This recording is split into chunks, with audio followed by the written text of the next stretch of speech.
바울은 그렇게 루디아와 헤어지고 나서 암비볼리아와 아볼로니아를 거쳐서 이제 데살로니가로 들어가게 됩니다.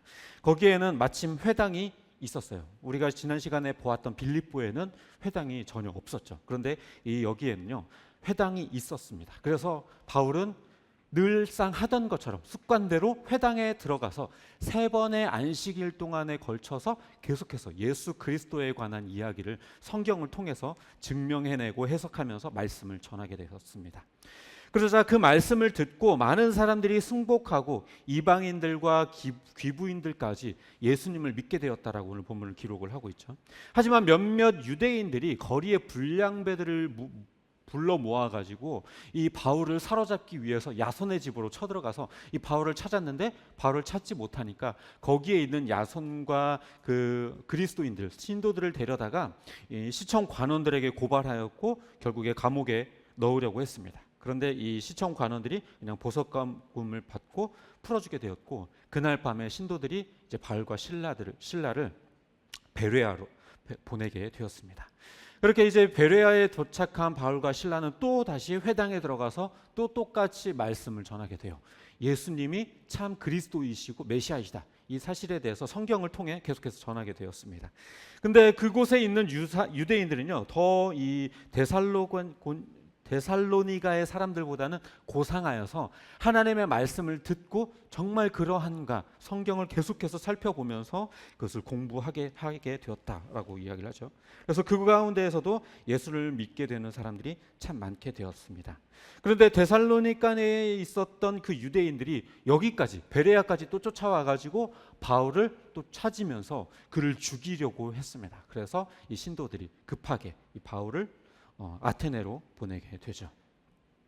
이 데살로니가와 베레아라고 하는 이 도시는요 굉장히 근처에 있는 도시였어요. 그곳에 있는 유대인들의 반응은 그런데 완전히 상반되죠. 왜 이렇게 꼬이죠? 데살로니가에 있었던 유대인들은 굉장히 괴팍하고 거칠었어요. 바울을 향해 그들을 죽이려고 하는 그런 마음을 가지고 있었죠. 그들은 본문에 보면은 바울을 시기하였다라고 기록을 하고 있거든요. 하지만 사실 어떻게 보면 정상적인 반응일지도 몰라요. 바울이 복음을 전했던 장소가 어디예요? 회당, 유대의 교회 회당. 자기는 기독교인이면서 유대교 회당에 들어가가지고 깽판을 놓고 있는 거죠. 예수님에 대해서 전하면서 그냥 회당이 아닌 그냥 거리에서 불특정 다수에게 예수님이 메시아입니다 이렇게 전한 것도 아니고 다른 교회에 가가지고 말씀을 전하고 거기에 있는 성도들을 빼내오는 거예요. 일종의 신천지의 이 산업기기처럼 바울이 지금 그런 짓을 하고 있는 거예요.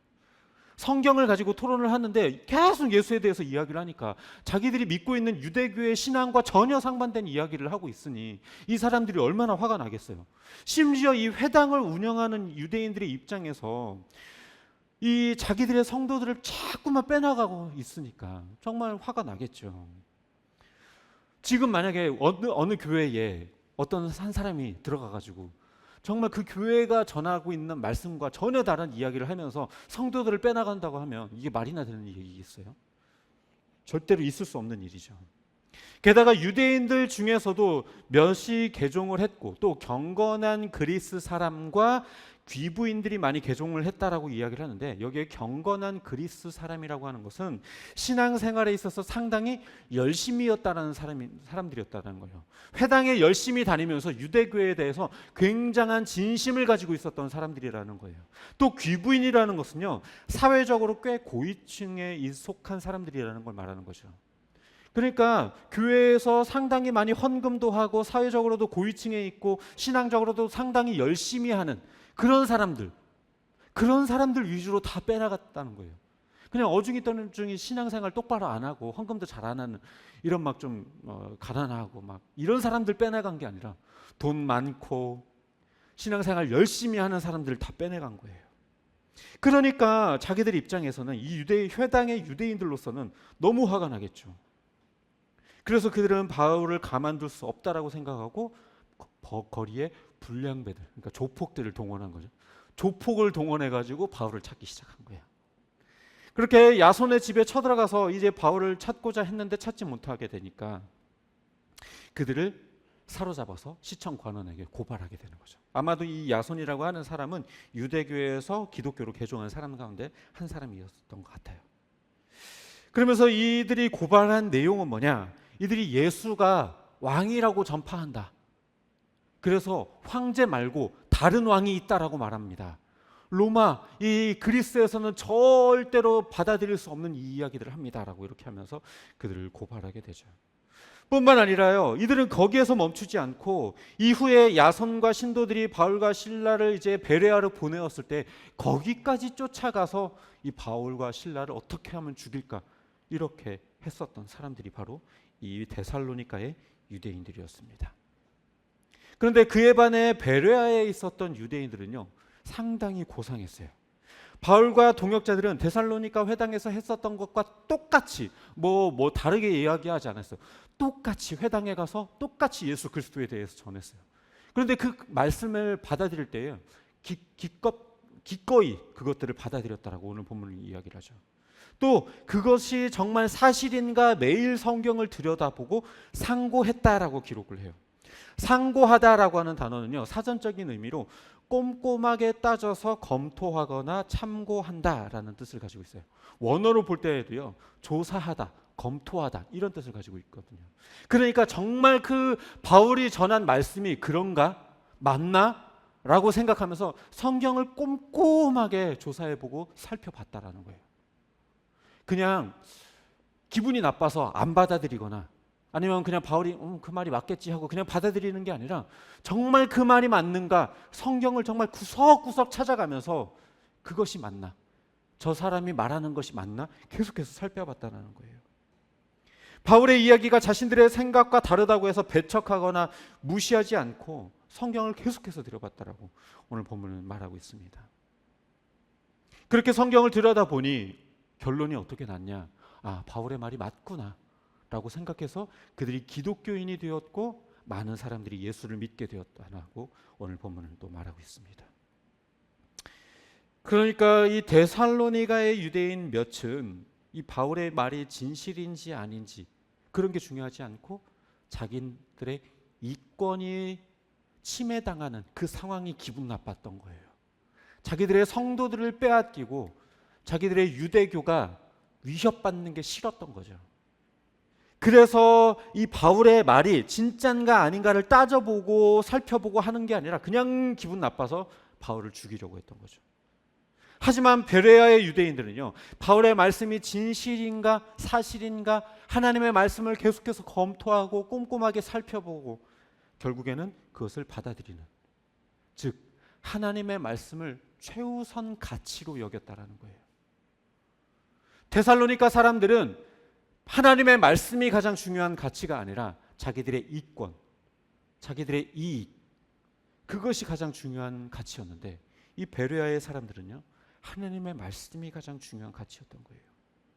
또 하나님의 말씀을 들을 때에, 바울의 말씀을 들을 때에 그것을 반응하는 방법도 그냥 기분 나빠서 안 받아들여. 데살로니가 사람들은 그랬지만 베레아 사람들은 그 말씀을 받아들였죠.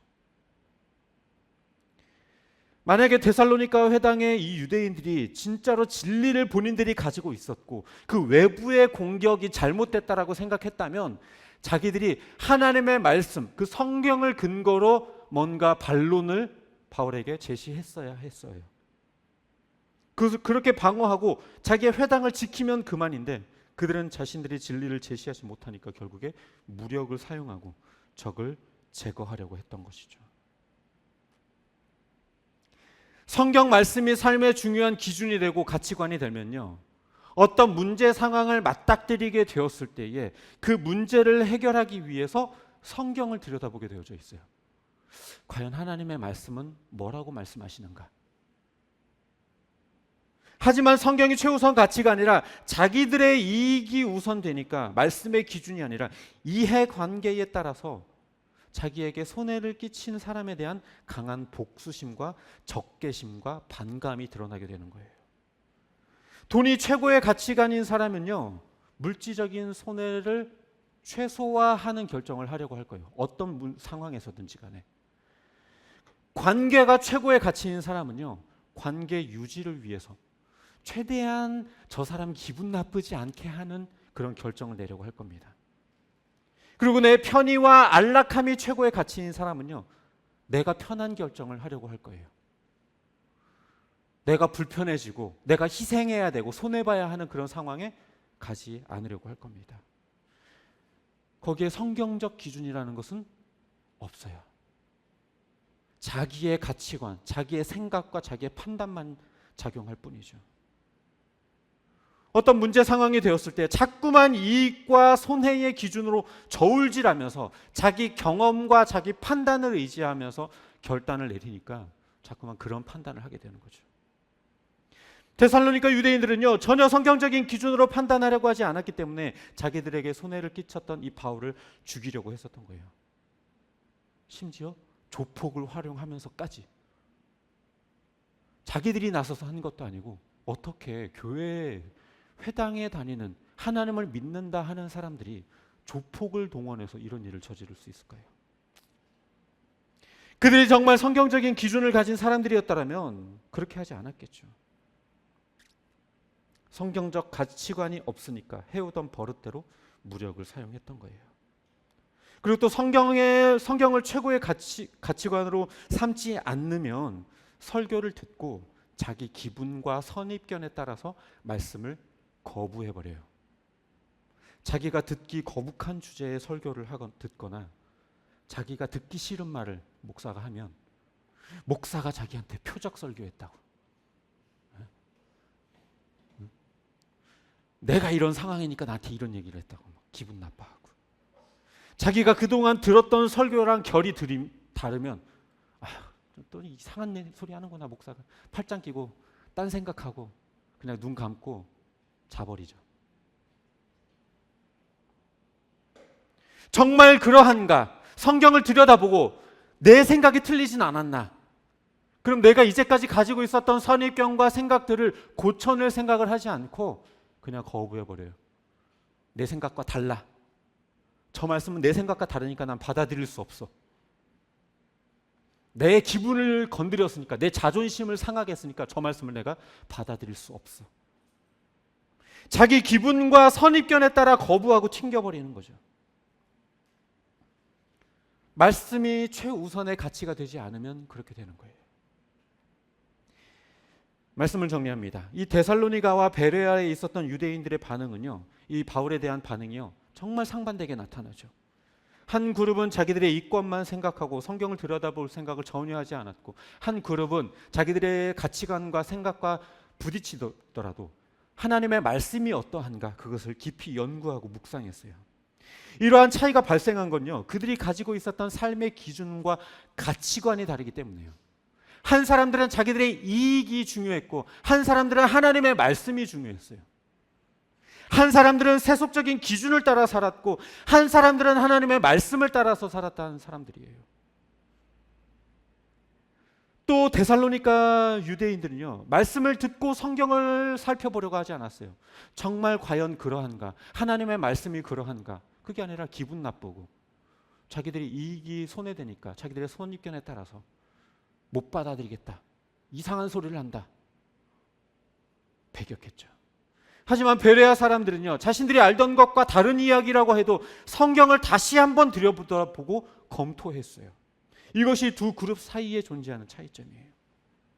우리도요, 성경 말씀을 최우선 가치로 여기지 않으면요, 내 멋대로 판단하고 내 멋대로 결정을 할 수 있어요. 내가 가장 중요하게 생각하는 그 가치관에 따라서 판단하게 돼요. 그리고 그들처럼 내가 가지고 있는 그 선입견 때문에 이제껏 들어왔던 설교와 결이 다르다라고 거부해 버릴 수도 있어요. 성경을 들여다보고 더 깊이 생각해 보지 않으려고 하고 자기 고집을 안 꺾어요. 이제까지 내가 알고 있는 지식이 옳다고 생각하고 바꿀 생각을 하지 않아요. 어떤 문제 상황 앞에서도 성경이 무엇라 말하는가 살피지 않고 내 기분과 내 이익에 따라서 결정해 버려요. 우리가 진짜 그리스도인이라고 한다면 우리들의 최우선 가치, 우리들의 판단의 기준은 성경 말씀, 하나님의 말씀이어야만 해요. 내가 들어왔던 설교와 결이 다르다고 해서 무조건 거부하는 태도를 버려야 돼요. 물론 그렇다고 해서 그냥 무비판적으로 목사님 말하면 다 맞겠지. 그렇습니다. 네.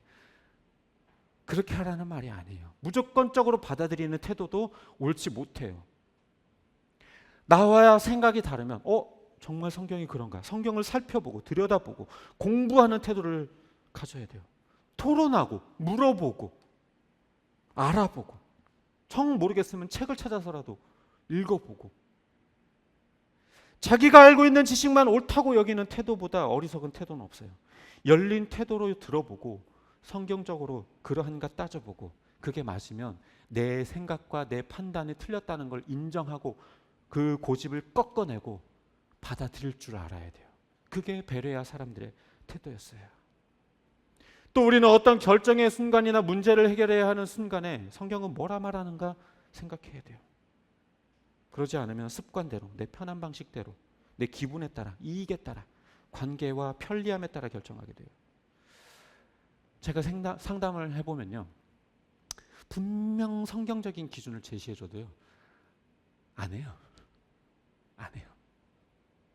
손해를 좀 보더라도, 관계가 조금 틀어지더라도, 불편을 조금 감수하더라도 그게 성경적이라고 하면 그걸 따라야 하는데요, 안 해요. 왜냐면요, 포기해야 할 것도 많고 위험 요소도 너무 많거든요. 자기가 계산기를 두드려 봤을 때 위험 요소가 너무 많거든요. 이렇게 하면 내 사업이 망할 것 같은데, 이렇게 하면 사람과의 관계가 틀어질 것 같은데, 이렇게 하면은 내가 물질적으로 손해를 볼 것 같은데, 계산기를 두드려 보죠.